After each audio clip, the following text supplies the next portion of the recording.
가족인데 예물은 해줘야지, 안 그래?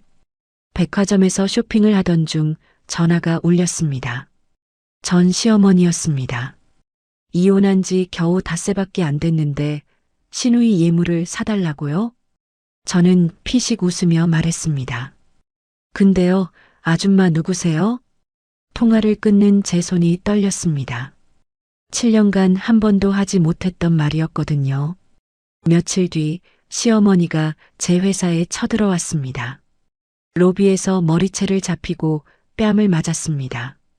100명이 넘는 직원들이 구경했습니다. 결국 저는 퇴사를 해야 했습니다. 은행에 갔더니 더 충격적인 사실을 알게 됐습니다.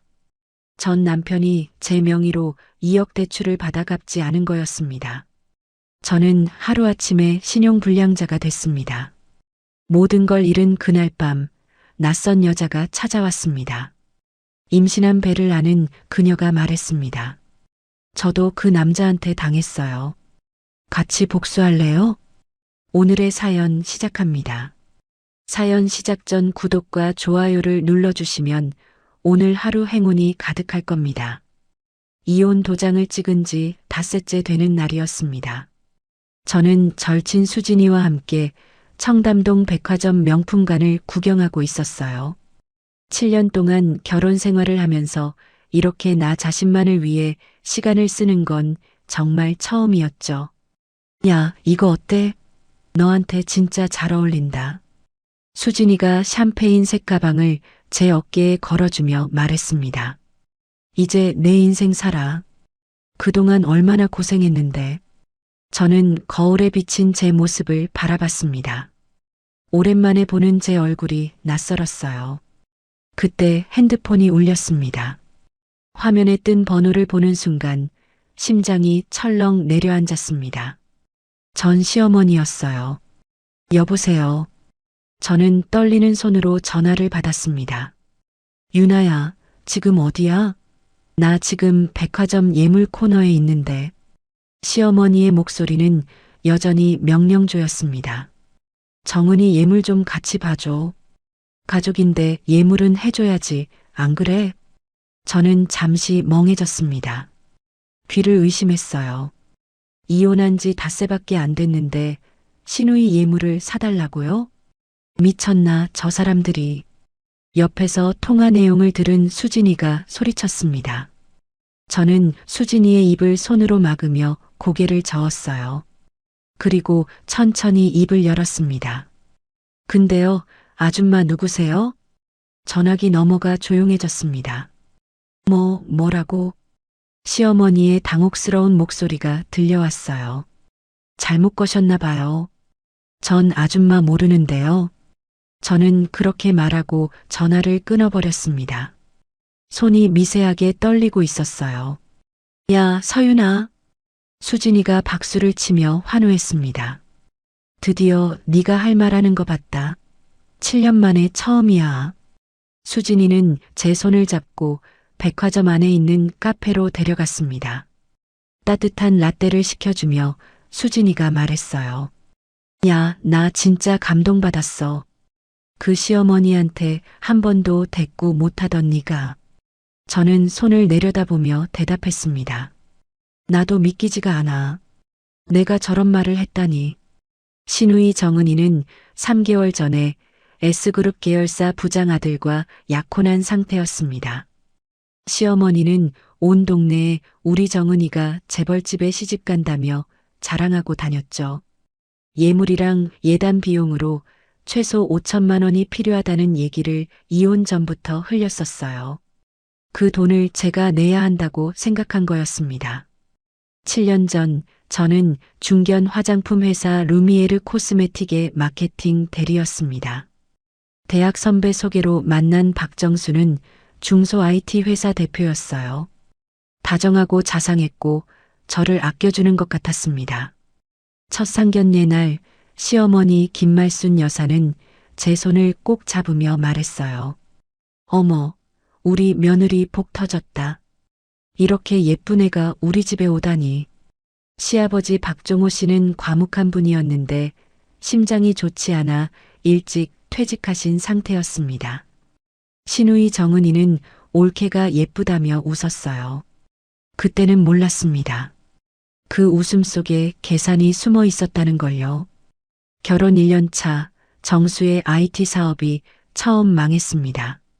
시어머니가 저를 불러 앉히더니 말했어요. 유나야, 사업은 원래 그런 거야. 한 번에 되는 게 어딨어. 며느리가 좀 도와줘야지. 그렇게 제 적금 3천만 원이 빠져나갔습니다. 그게 시작이었어요. 시누이 정은이의 미국 MBA 유학비 5천만 원, 시아버지 심장판막 수술비 2천만 원, 정수의 두 번째 앱 개발 사업 투자금 1억 원. 제 통장에서 돈이 계속 빠져나갔습니다. 시아버지는 수술 후에도 회복이 더뎠어요. 결혼 4년 차에 합병증으로 돌아가셨습니다. 장례 비용도 제가 냈어요. 그런데 시어머니는 장례식장에서조차 저를 탓했습니다. 며느리가 집안일을 제대로 못해서 우리 영감이 스트레스를 받은 거야. 명절마다 시댁에서 보내는 시간은 지옥이었어요. 시어머니는 새벽 5시에 저를 깨워 전을 부치게 했습니다. 시누이는 손가락 하나 까딱하지 않으면서 친척들 앞에서 핀잔을 줬어요. 올케 전솜씨가 좀 그렇지 않아요? 기름이 너무 많은 것 같은데. 정수는 그 모든 걸 보고도 한마디만 했습니다. 엄마 말이 맞아. 네가 좀 더 노력해. 결혼 5년 차 기적처럼 임신에 성공했습니다. 시어머니는 손자여야 한다는 말만 반복했어요. 회사 프로젝트와 시댁 시중을 병행하느라 몸이 망가져 갔습니다. 임신 4개월째 결국 유산을 했어요. 병원에 달려온 시어머니의 첫마디가 아직도 귀에 맴돕니다. 그것도 못 지키냐? 팔자가 드세서 그래. 유산 후 저는 우울증 진단을 받았습니다. 시어머니는 상담 비용이 아깝다고 했어요. 요즘 애들은 유난이야.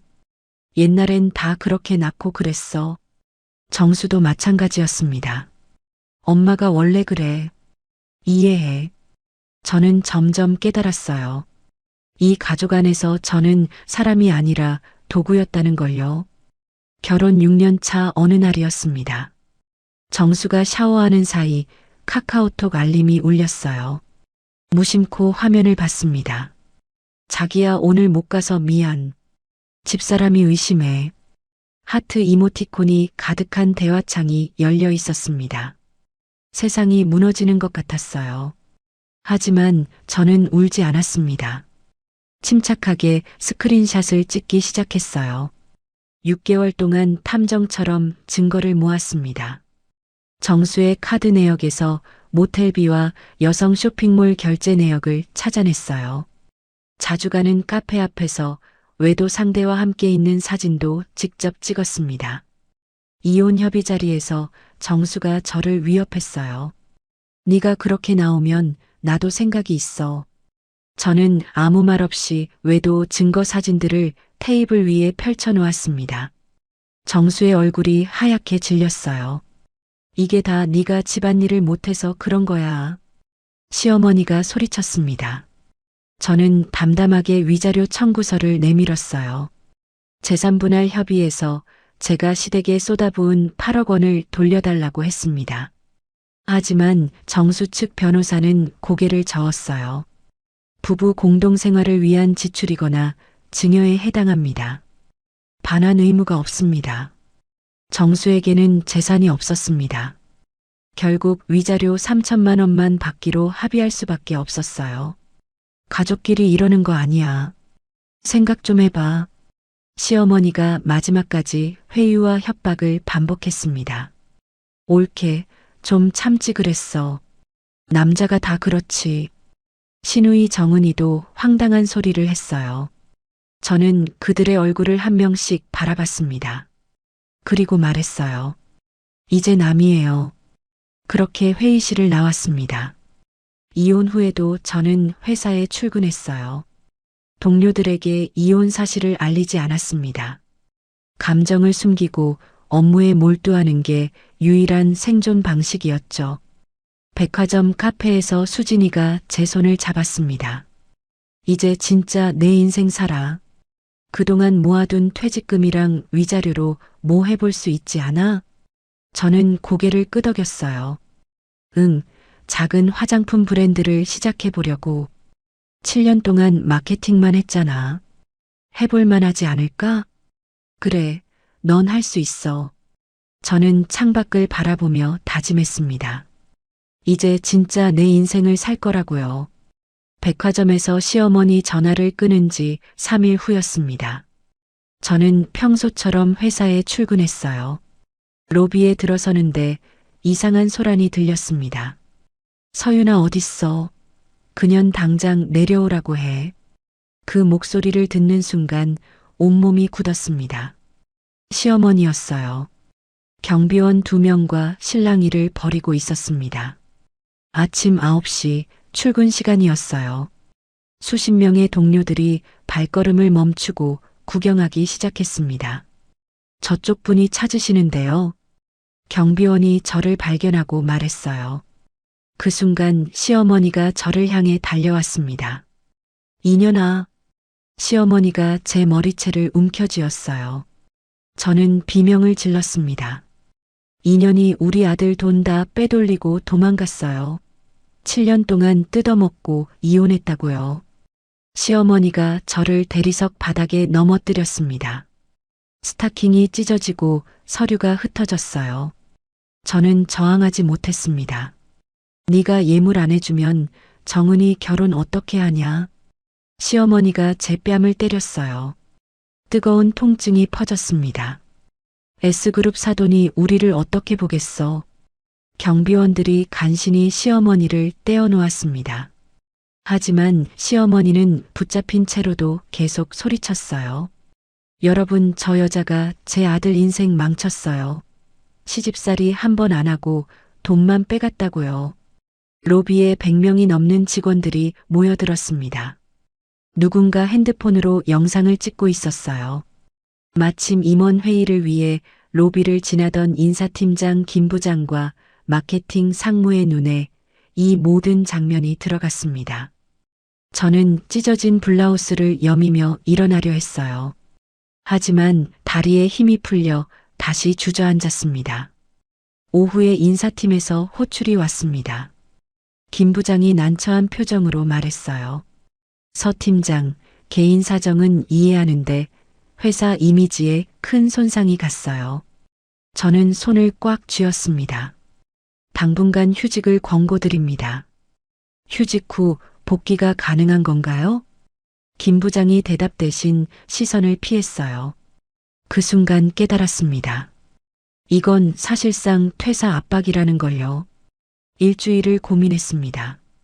결국 저는 사직서를 제출했어요. 7년 동안 밤새 기획서를 쓰고 주말마다 출근하며 쌓아온 팀장 자리였습니다. 시어머니의 난동 한 번에 모든 게 무너졌어요. 사무실로 짐을 정리하러 갔습니다.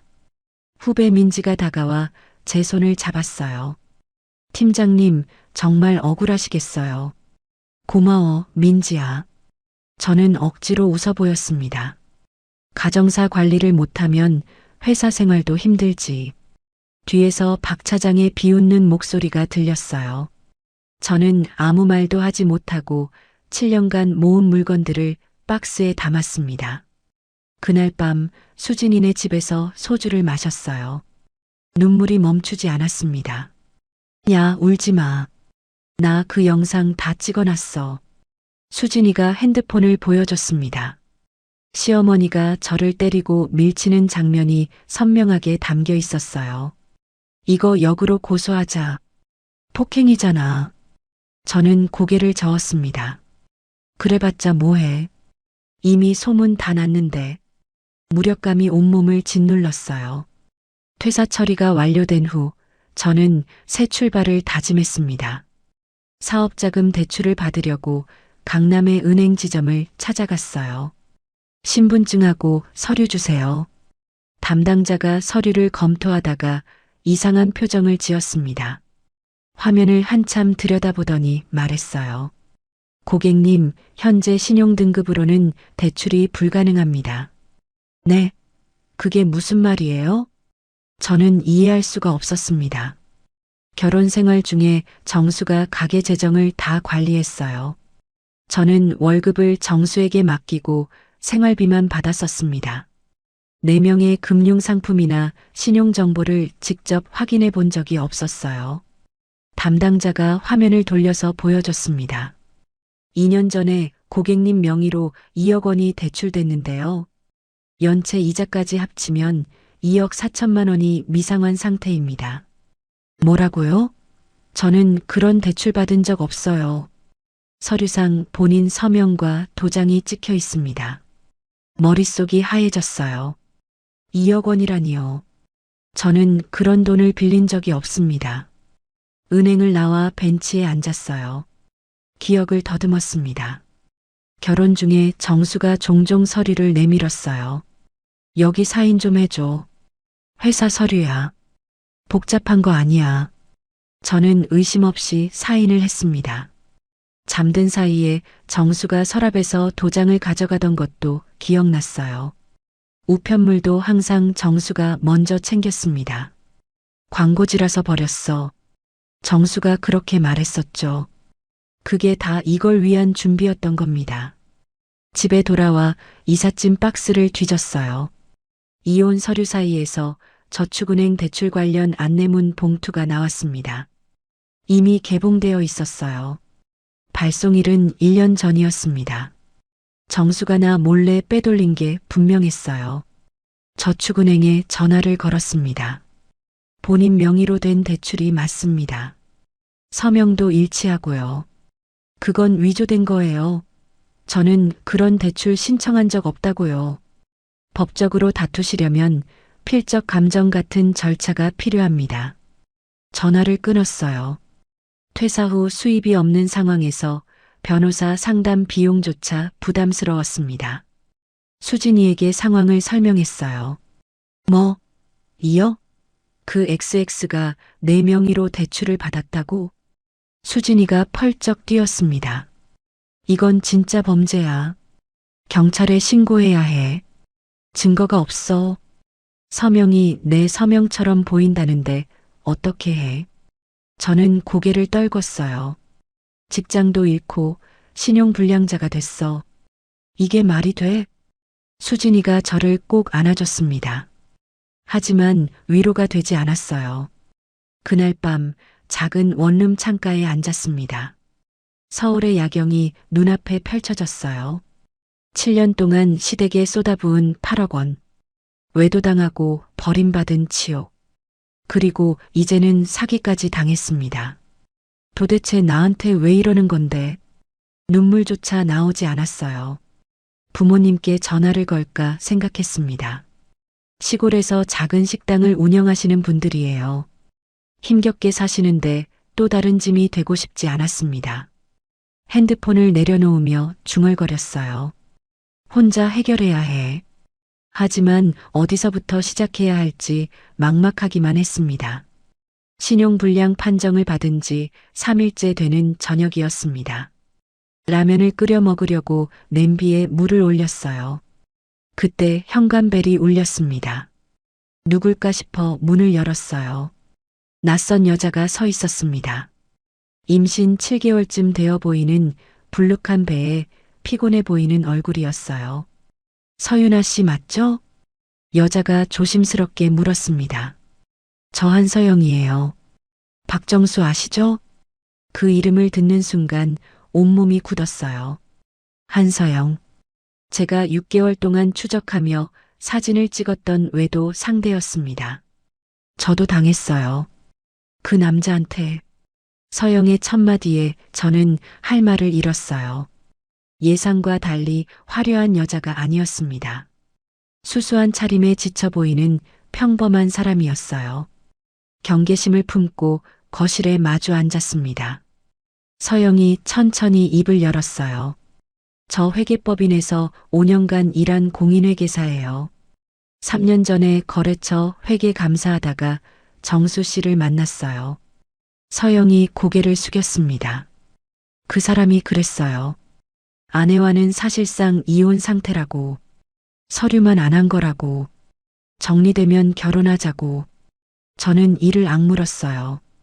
1년 넘게 그 말을 믿었어요. 그런데 임신 소식을 알리니까 연락이 끊겼어요. 서영의 눈에 눈물이 고였습니다. 사업 투자금이 급하다면서 빌려간 3천만 원도 못 받았어요. 차용증도 없이 계좌이체만 했거든요. 저는 차갑게 말했어요.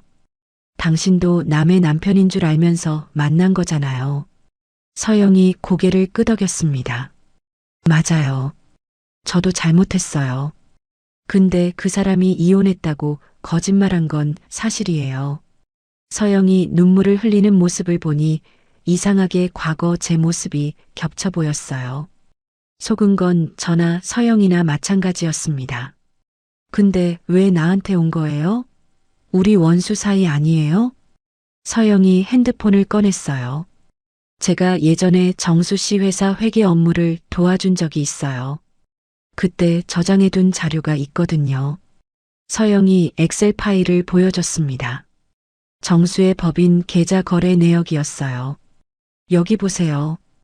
유나 씨 명의 대출금 2억 원이 이 계좌로 들어갔어요. 화면을 자세히 들여다봤습니다. 처음 보는 회사 이름이었어요. 이게 뭐예요? 서류상으로만 존재하는 유령 회사예요. 정수 씨가 돈 세탁하려고 만든 거죠. 저는 숨을 들이켰어요. 사문서 위조와 대출 사기의 증거였습니다. 적에 적은 동지잖아요. 서영이 저를 똑바로 바라보며 말했어요. 혼자선 그 남자 못 이겨요. 같이 하면 가능하다고 생각했어요. 저는 그 말을 곱씹었습니다. 외도녀와 손을 잡는다니 아이러니했어요. 하지만 혼자서는 절대 이길 수 없다는 것도 알았습니다. 그날 밤 수진이에게 전화를 걸었어요. 뭐, 외도녀가 찾아왔다고? 수진이가 소리쳤습니다. 그 여자랑 손잡자고? 너 진짜 그래도 되겠어? 근데 그 여자가 가져온 증거가 진짜야. 정수 잡을 수 있어. 수진이가 잠시 침묵했어요. 일단 만나보자. 다음 날 오후 강남의 한 카페에서 셋이 만났습니다. 수진이는 처음에 서영을 경계하며 날카로운 질문을 던졌어요. 당신 진짜 회계사 맞아? 자격증 있어? 네. 원하시면 보여드릴게요. 서영이 가방에서 자격증 사본을 꺼냈습니다. 수진이가 계좌 추적 자료를 자세히 살펴봤어요. 이 XX 진짜 치밀하게 준비했네. 수진이의 표정이 바뀌었습니다. 이건 진짜 잡을 수 있겠다. 끝장내자. 우리는 역할을 나눴어요. 서영은 자신이 보관한 자료를 정리해 증거 목록을 만들기로 했습니다. 수진이는 회사 난동 영상을 편집해 온라인 여론을 만들기로 했어요. 저는 법적 대응 방법을 알아보기로 했습니다. 그 남자 다른 피해자도 있을 거예요. 저 말고도. 서영이 의미심장하게 말했어요. 카페를 나서며 서영이 조심스럽게 물었습니다. 언니라고 불러도 될까요? 저는 잠시 망설였어요. 아직은 어색하니까 그냥 이름으로 부르자. 어색한 분위기 속에서도 같은 적을 향한 연대의 시작이 느껴졌습니다. 그날 밤 집에 돌아와 샤워를 했어요. 뜨거운 물줄기 아래서 오늘 있었던 일을 정리했습니다. 외도녀와 손을 잡는다니 정말 아이러니했어요. 하지만 선택의 여지가 없었습니다. 거울 속 제 얼굴을 바라보며 다짐했어요. 수단과 방법을 가리지 말자. 다음 날 아침 정수에게서 전화가 왔습니다. 야, 이상한 짓 하지 마. 정수의 목소리가 날카로웠어요. 너도 잘못한 거 있잖아. 결혼 생활 중에 네가 잘했어? 누군가 우리의 움직임을 정수에게 알린 게 분명했습니다. 서영은 정수에게 연락한 적이 없다고 했거든요. 무슨 말인지 모르겠는데요. 전 남편분. 저는 차갑게 대답하고 전화를 끊었어요. 창밖을 바라보며 생각했습니다.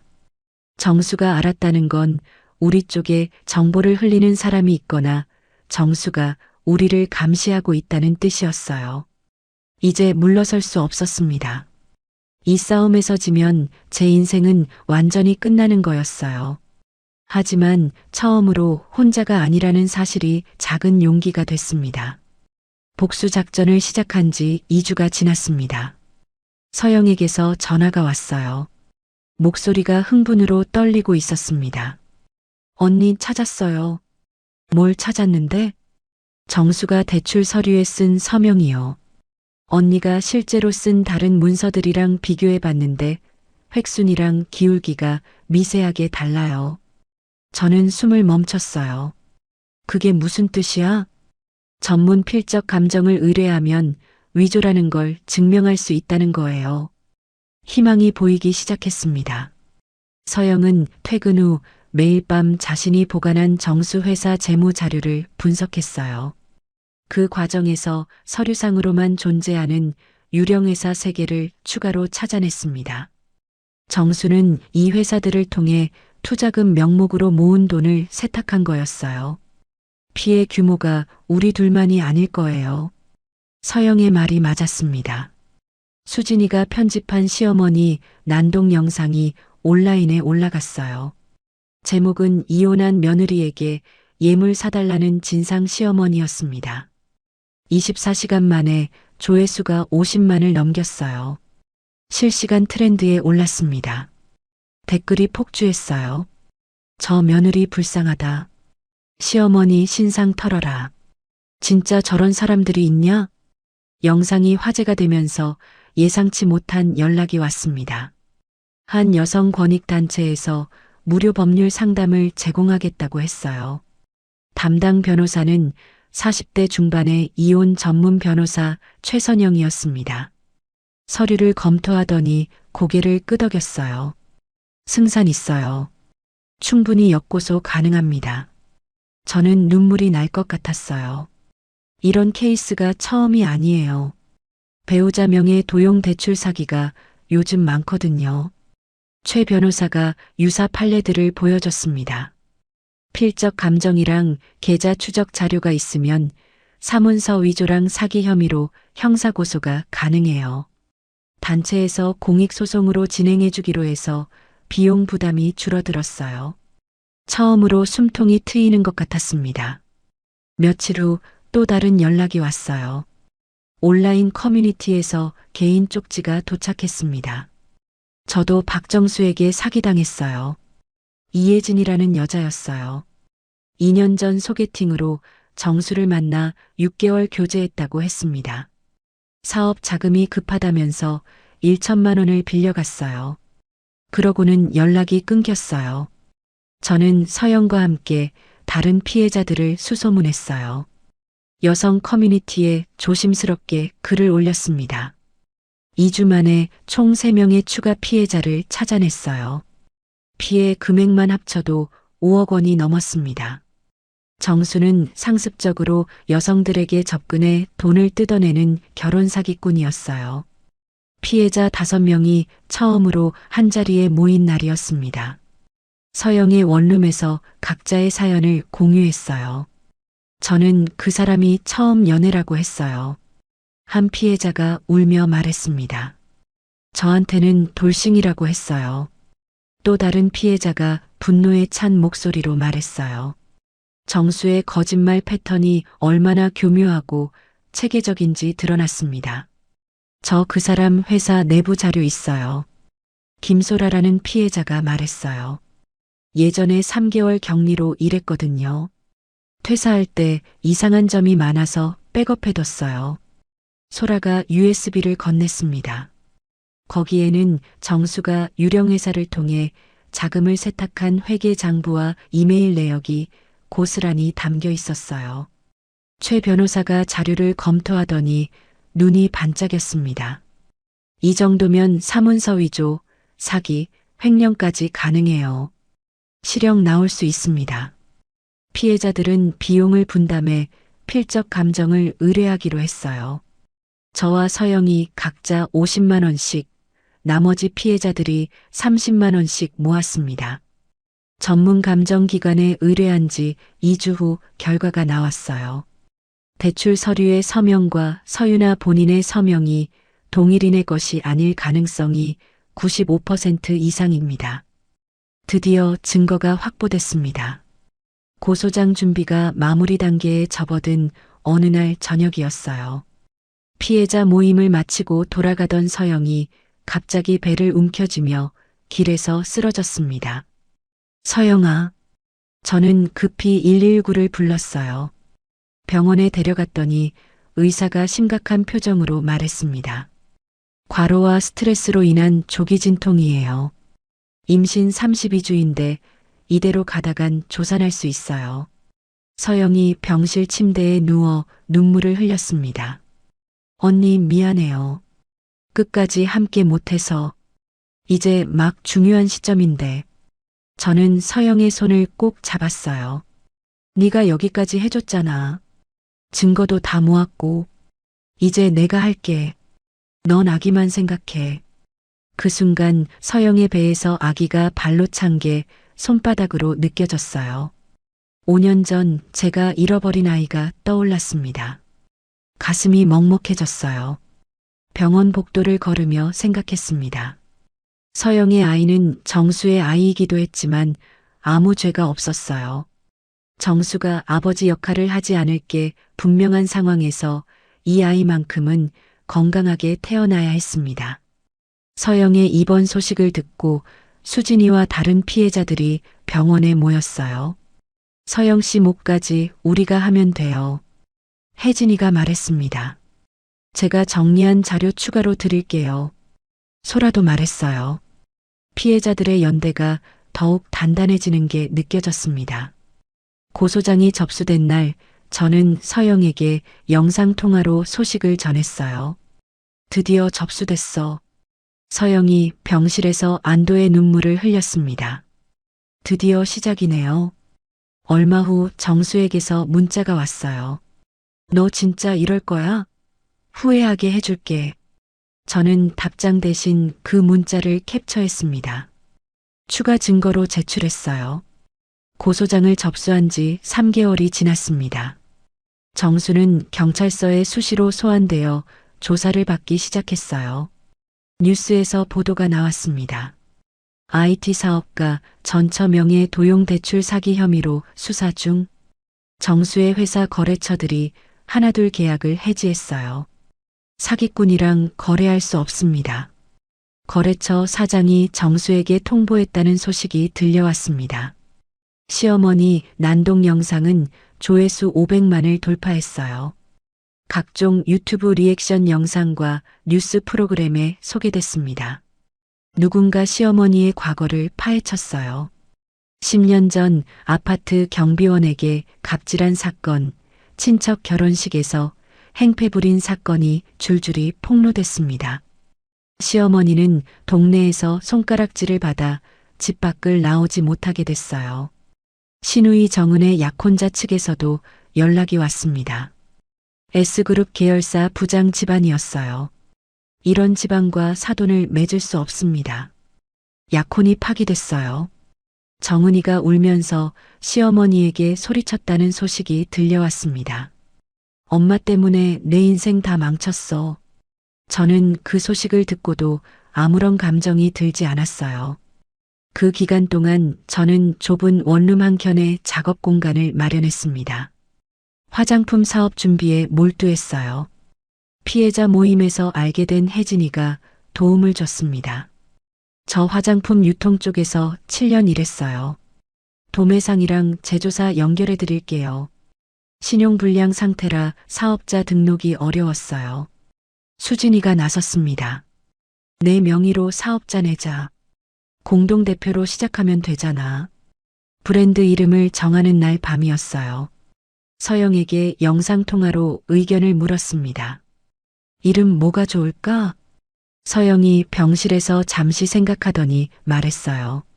저희 모두 다시 피어난 거잖아요. 그게 이름이 되면 좋겠어요. 그렇게 브랜드 이름이 정해졌습니다. 리블룸. 다시 피어나다. 첫 제품은 민감성 피부를 위한 진정 에센스였어요. 7년간 마케팅팀에서 쌓은 노하우로 성분을 기획하고 패키지를 직접 디자인했습니다. 인터넷 선주문 방식으로 제품을 판매했어요. 목표했던 금액의 3배가 모였습니다. 초도 물량이 완판됐어요. 사업이 작은 첫 성공을 거두던 어느 날이었습니다. 서영에게서 전화가 왔어요. 언니 나왔어요.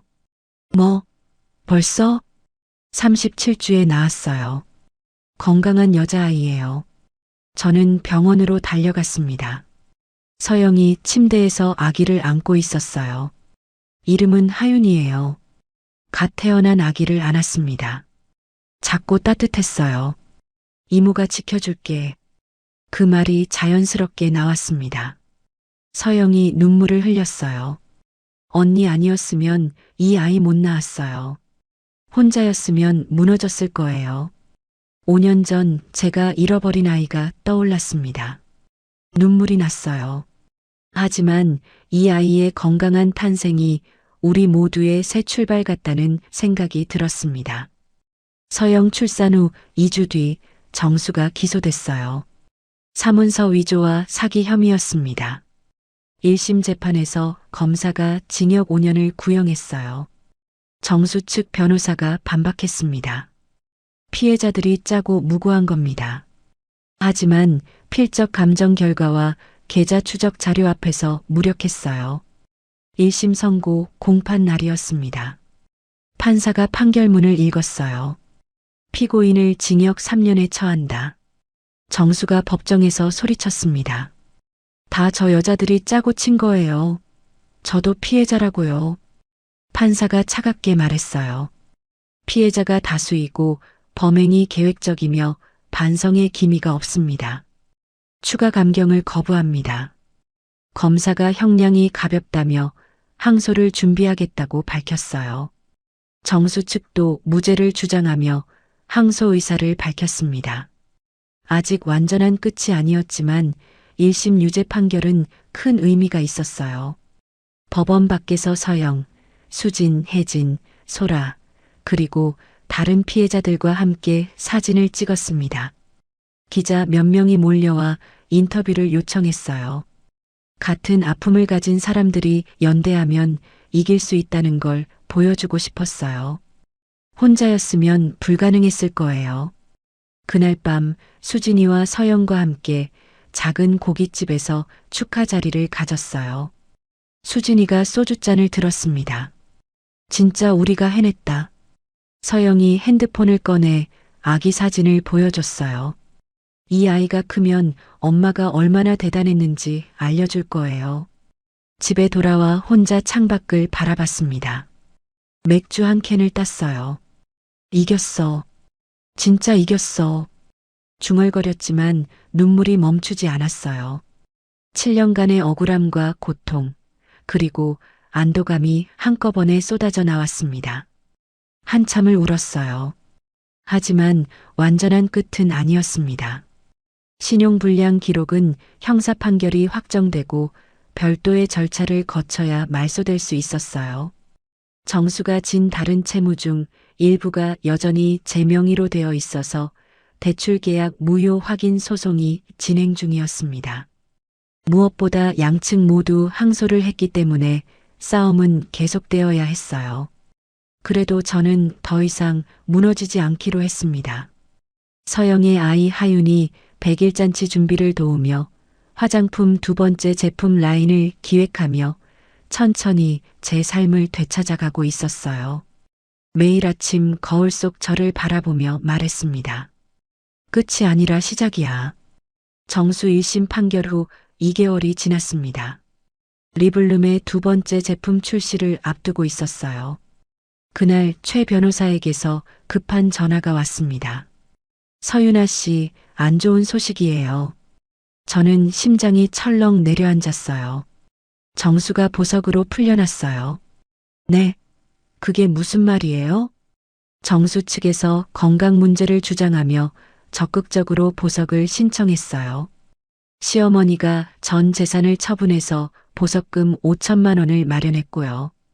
저는 전화기를 든 채 한동안 말을 잇지 못했습니다. 전자발찌 착용이랑 피해자 접근 금지가 조건이에요. 하지만 조심하세요. 전화를 끊고 나서도 손이 떨렸어요. 정수가 풀려났다니. 보석 조건으로 피해자 접근 금지 명령이 내려졌지만 정수는 교묘하게 경계선을 넘나들기 시작했습니다. 제 사무실이 있는 건물 앞 카페에 하루 종일 앉아 있는 모습이 직원들에게 목격됐어요. 대표님, 아까 그 남자가 또 왔어요. 창가 자리에서 이쪽을 계속 쳐다보더라고요. 직원이 불안한 표정으로 말했습니다. 새벽 2시에 모르는 번호로 문자가 왔어요. 잘 지내? 한 줄짜리 문자였습니다. 온몸에 소름이 돋았어요. 경찰에 스토킹 신고를 했습니다. 접근 금지 명령이 이미 있는 상황인데요. 추가 조치까지는 증거가 더 필요합니다. 경찰의 대답에 저는 답답했어요. 그럼 뭘 어떻게 하라는 거예요? 일단 신고는 접수했으니까요. 더 구체적인 증거를 모아주세요. 며칠 후 현관 앞에서 찢어진 제 사진을 발견했어요. 쪽지가 함께 놓여 있었습니다. 후회하게 해준다고 했지. 그날 밤부터 잠을 제대로 이루지 못했어요. 외출할 때마다 뒤를 돌아보게 됐습니다. 혼자 있는 게 두려워 수진이네 집에서 며칠씩 지내기 시작했어요. 서영도 불안해했습니다. 정수가 아기 하윤이의 존재를 알고 있었어요. 언제든 친권을 주장하며 나타날 수 있었습니다. 언니, 저 부산 친정으로 내려갈게요. 서영이 전화로 말했어요. 미안해요. 무서워서 여기 못 있겠어요. 아니야, 하윤이 지키는 게 먼저야. 조심해. 사업도 위기를 맞았습니다. 두 번째 제품 출시를 앞두고 제조사에서 갑자기 계약 해지를 통보했어요. 이유가 뭐예요? 익명의 제보가 들어왔습니다. 리스크가 있다고 판단했어요. 정수가 뒤에서 손을 쓴 게 분명했습니다. 어느 늦은 저녁이었어요. 야근을 마치고 사무실을 나왔습니다. 지하 주차장으로 내려가는데 뒤에서 발소리가 들렸어요. 점점 빨라지고 있었습니다. 뒤를 돌아보는 순간 검은 마스크를 쓴 남자가 제 입을 틀어막았어요. 비명을 지르려 했지만 소리가 나오지 않았습니다. 남자가 저를 미리 대기시킨 SUV로 끌고 가려 했어요. 발버둥을 쳤습니다. 마스크가 벗겨졌어요. 정수였습니다. 광기로 가득한 눈이 저를 노려보고 있었어요. 너 때문에 내 인생이 망했어. 정수가 이를 악물며 말했습니다. 저는 있는 힘껏 비명을 질렀어요. 살려주세요. 마침 야근을 마치고 지하 주차장에 내려오던 옆 사무실 남자 직원 2명이 소리를 듣고 달려왔습니다. 뭐 하는 거야? 정수가 당황해 저를 놓쳤어요. 차를 몰아 급히 도주했습니다. 저는 주차장 콘크리트 바닥에 쓰러진 채 한동안 일어나지 못했어요. 경찰이 출동했습니다. 주차장 CCTV에 정수의 얼굴과 차량 번호가 선명하게 찍혀 있었어요. 납치 미수, 스토킹 범죄 처벌법 위반, 보석 조건 위반으로 긴급 체포 영장을 발부하겠습니다. 경찰이 말했어요. 저는 경찰서에서 밤새 진술을 한 후 수진이네 집에서 쓰러지듯 잠들었습니다. 다음 날 경찰에서 연락이 왔어요. 정수가 도주 중입니다.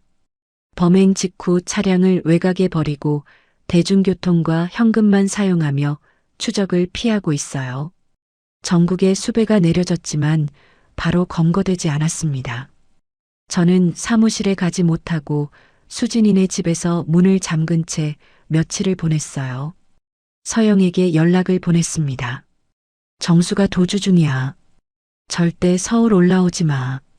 언니 괜찮아요? 제가 올라갈까요? 아니야. 하윤이 지키는 게 먼저야. 도주 3일째 되는 날이었어요.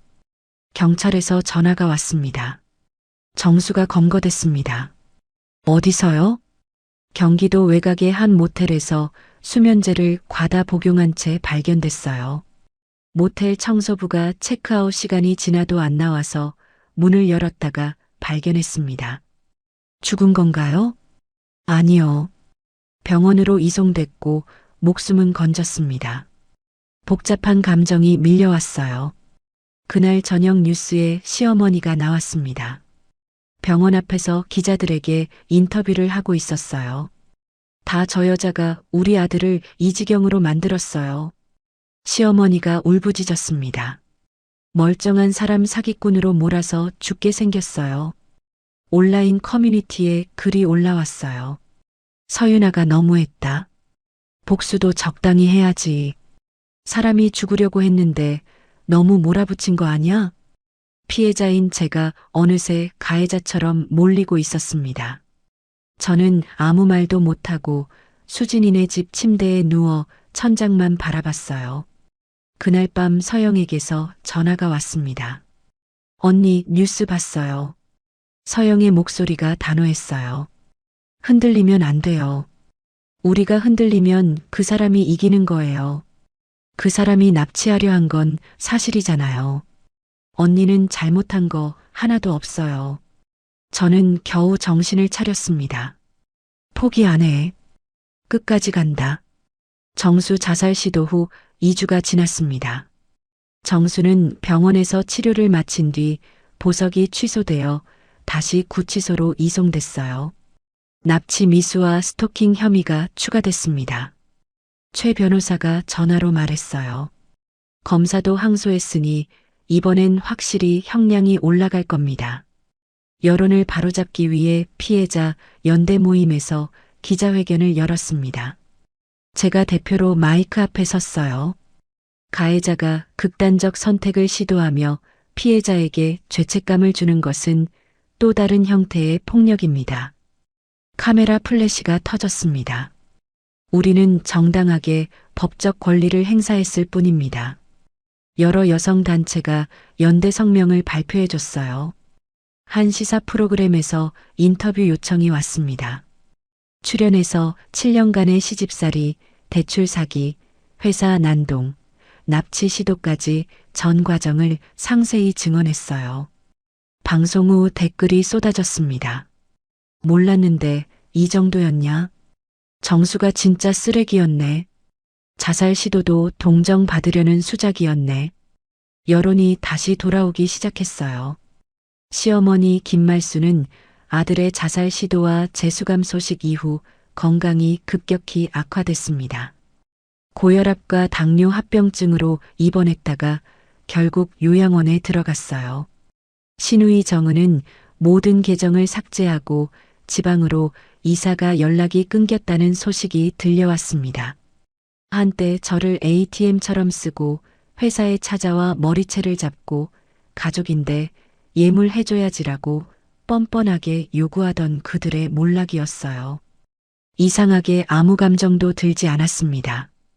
복수심이나 통쾌함보다는 그냥 피곤함만 남아 있었어요. 리블룸 사업을 다시 시작하기 위해 새로운 제조사를 찾아 발품을 팔았습니다. 한 중소 제조사 대표가 연락을 해왔어요. 방송 보고 연락드렸습니다. 저희가 함께 하겠습니다. 오히려 사건이 알려지면서 그 화장품을 사고 싶다는 문의가 폭주했어요. 형사 판결 확정 후 신용정보 정정을 신청했지만 금융기관에서 거부됐습니다. 대출 계약 무효 확인 민사소송을 진행했어요. 재판부가 판결문을 읽었습니다.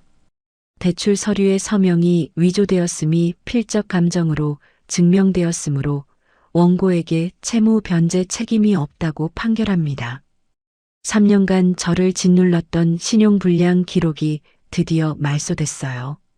법원을 나서며 하늘을 올려다봤습니다. 구름 사이로 햇살이 비쳤어요. 항소심 판결 날이 왔습니다. 검찰 항소와 납치 미수 혐의 추가로 정수는 최종 징역 6년을 선고받았어요. 법정에서 정수는 아무 말 없이 고개를 숙인 채 끌려나갔습니다. 저는 그 뒷모습을 바라봤어요. 이제 정말 끝이구나. 판결 후 법원 밖에서 서영, 수진, 혜진, 소라, 그리고 함께 싸운 피해자들과 걸었습니다. 언니, 이 1년간 정말 고마웠어요. 서영이 말했어요. 야, 우리 이제 진짜 여행이나 가자. 제주도 갈래? 수진이가 웃으며 말했습니다. 저는 두 사람의 손을 꼭 잡았어요. 너희 아니었으면 난 진작 무너졌어. 그날 밤 혼자 집에 돌아왔습니다. 옷장 깊숙이 넣어둔 결혼 앨범을 꺼냈어요. 7년 전 행복해 보이는 제 얼굴, 다정해 보이던 정수의 미소, 한 장 한 장 넘기다가 결국 앨범을 통째로 찢었습니다. 쓰레기 봉투에 버렸어요. 안녕, 그때의 바보 같던 나. 오랜만에 악몽 없이 깊은 잠에 들었습니다. 다음 날 아침 거울 속 제 얼굴을 바라봤어요. 잘 싸웠어. 잘 버텼어. 커피를 내리며 창문을 활짝 열었습니다. 봄바람이 불어왔어요. 서영에게서 메시지가 왔습니다. 하윤이가 뒤집기를 성공했다는 영상이었어요. 작은 아기가 배를 뒤집으며 까르르 웃고 있었습니다. 저는 미소 지으며 답장을 보냈어요. 오늘 만나러 갈게. 법원을 나설 때 같이 사진을 찍었던 소라가 말했던 게 떠올랐습니다. 우리 이 경험을 다른 피해자들에게도 알려주면 좋겠어요. 혼자서 힘들어하는 사람들이 많을 거예요. 그 말에 뭔가 새로운 가능성이 떠올랐어요. 우리 이야기가 누군가에게 용기가 될 수 있을 거라는 생각이 들었습니다. 서영의 집에 도착해 하윤이를 안았어요. 아기가 제 얼굴을 만지며 까르르 웃었습니다. 언니가 이모야. 서영이 하윤이에게 말해줬어요. 이 작고 따뜻한 존재가 우리 모든 싸움의 이유 같다는 생각이 들었습니다. 돌아오는 길에 수진이에게 전화했어요. 사업 다시 본격적으로 시작하자. 이번엔 제대로 해보자. 드디어 정신 차렸네. 당장 내일 미팅 잡을게. 수진이가 웃으며 말했습니다. 끊긴 줄 알았던 제 인생이 다시 움직이기 시작하는 게 느껴졌어요. 집에 돌아와 테라스에 섰습니다. 서울의 야경이 눈앞에 펼쳐졌어요. 1년 전 같은 자리에서 왜 나한테 이러는 건데라고 울었던 제가 떠올랐습니다. 지금의 저는 울지 않았어요. 깊은 숨을 내쉬며 말했습니다. 이제 진짜 내 인생이야. 항소심 판결 후 3년이 지났습니다. 화장품 브랜드 리블룸은 중소기업 성공 사례로 경제지에 소개됐어요. 백화점 3곳에서 입점 제안이 들어왔습니다. 연 매출 15억을 돌파하며 직원 8명을 둔 어엿한 회사로 성장했어요. 바이럴 마케팅과 방송 출연 효과, 그리고 피해자들이 세운 회사라는 스토리가 화제가 되면서 사업이 급성장할 수 있었습니다. 수익금 일부는 결혼 사기 피해자 지원 기금으로 기부하기 시작했어요. 회사에는 서영이 재무이사로, 수진이가 마케팅이사로 합류해 있었습니다. 피해자 모임에서 만난 혜진도 유통팀장으로 일하고 있었어요. 우리 진짜 대단하지 않아? 수진이가 회의실에서 커피를 마시며 말했습니다. 전 남편한테 당한 여자들이 세운 회사가 연 매출 15억이라니. 그러게. 드라마 같아. 서영이 웃으며 대답했어요. 어느 날 낯익은 번호로 전화가 왔습니다. 루미에르 코스메틱의 마케팅 상무였어요. 4년 전 저를 권고사직시킨 그 사람이었습니다. 서 대표님, 오랜만입니다. 리블룸과 콜라보 제품을 기획하고 싶은데요. 저는 잠시 침묵했어요. 4년 전 로비에서 시어머니에게 머리채를 잡히던 순간이 떠올랐습니다. 아무도 저를 도와주지 않았죠. 죄송합니다. 저희는 저희 길을 갑니다. 정중하지만 단호하게 거절했어요. 서영의 딸 하윤이는 어느새 4살이 되어 유치원에 다니기 시작했습니다. 제가 찾아갈 때마다 현관문을 열자마자 달려왔어요. 이모. 하윤이가 제 다리를 꼭 안았습니다. 아이의 맑은 웃음을 볼 때마다 5년 전 제가 잃어버린 아이가 떠올랐어요. 하지만 이제는 아픔이 아니라 따뜻함으로 기억할 수 있게 됐습니다. 한 방송국 PD에게서 연락이 왔어요. 서윤아 대표님 이야기를 다큐멘터리로 제작하고 싶습니다. 처음에는 망설였어요. 과거를 또 들춰내고 싶지 않아요. 비슷한 상황에 있는 피해자들에게 용기를 줄 수 있습니다. 혼자서 고통받는 분들이 많거든요. PD의 말에 마음이 움직였습니다. 제안부터 방송까지 6개월간 촬영과 편집이 진행됐어요. 다큐멘터리 인터뷰에서 PD가 물었습니다. 가장 힘들었던 순간은 언제였나요? 저는 잠시 생각했어요. 혼자라고 느꼈을 때요. 모두가 적인 것 같고 아무도 내 편이 아닌 것 같았을 때. 근데 혼자가 아니라는 걸 알게 되면서 버틸 수 있었어요. 방송 후 수천 개의 응원 메시지가 쏟아졌습니다. 저도 지금 비슷한 상황인데 용기를 얻었어요. 이 방송 보고 이혼 결심했어요. 감사합니다. 저는 그 모든 메시지에 하나하나 답장을 보냈어요. 당신도 할 수 있어요. 어느 날 정수가 수감된 교도소에서 편지가 왔습니다. 구겨진 종이에 글씨가 삐뚤빼뚤 적혀 있었어요. 미안하다. 나도 왜 그랬는지 모르겠다. 출소하면 다시 만나줄 수 있겠냐? 저는 편지를 끝까지 읽지 않았습니다. 찢어서 쓰레기통에 버렸어요. 용서할 생각은 없었지만 더 이상 그에게 감정을 쓰지 않기로 했습니다. 봄이 왔어요. 회사 직원들과 서영, 하윤이까지 함께 한강 벚꽃 나들이를 갔습니다. 분홍 꽃잎이 바람에 날렸어요. 이모 예뻐. 하윤이가 제 손을 잡고 꽃잎을 가리켰습니다. 그래, 예쁘다. 이 순간이 영원했으면 좋겠다고 생각했어요. 저녁에 수진이 서영과 함께 회사 근처 단골 식당에서 밥을 먹었습니다. 야, 너 이제 연애 좀 해라. 좋은 사람 소개시켜 줄까? 수진이가 놀리듯 말했어요. 아직은 나 자신이랑 연애 중이야. 나 자신을 사랑하는 법을 아직 배우는 중이거든. 서영과 수진이가 웃음을 터뜨렸습니다. 집에 돌아와 테라스에 섰어요. 서울의 야경이 눈앞에 펼쳐졌습니다. 7년 전 결혼할 때 세상을 다 가진 줄 알았던 저. 4년 전 바닥을 치며 죽고 싶었던 저.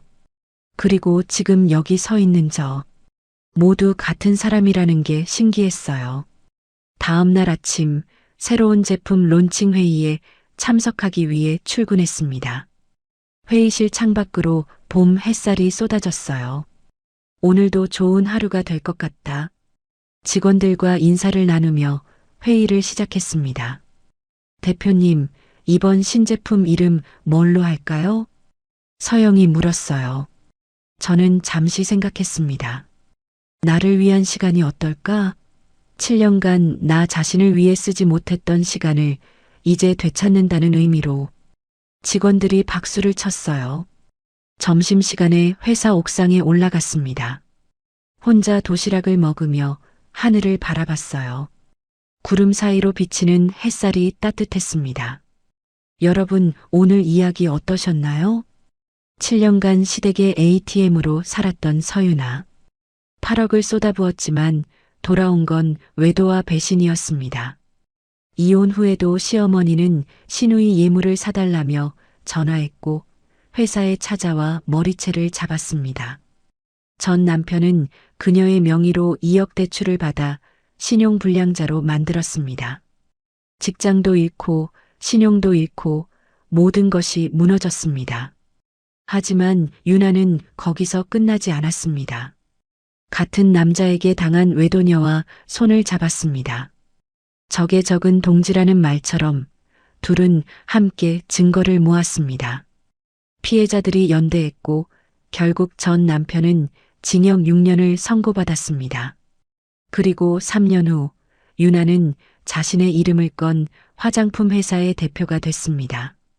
함께 싸운 동지들이 임원이 됐고 외도녀의 딸은 유나를 이모라고 부릅니다. 여러분 혼자서는 이길 수 없어도 연대하면 이길 수 있다는 것. 바닥을 쳐도 다시 피어날 수 있다는 것. 그걸 보여준 이야기였습니다. 이야기를 끝까지 들어주신 분이 계시다면 잘 들었다고 댓글 하나만 남겨주세요. 감사합니다.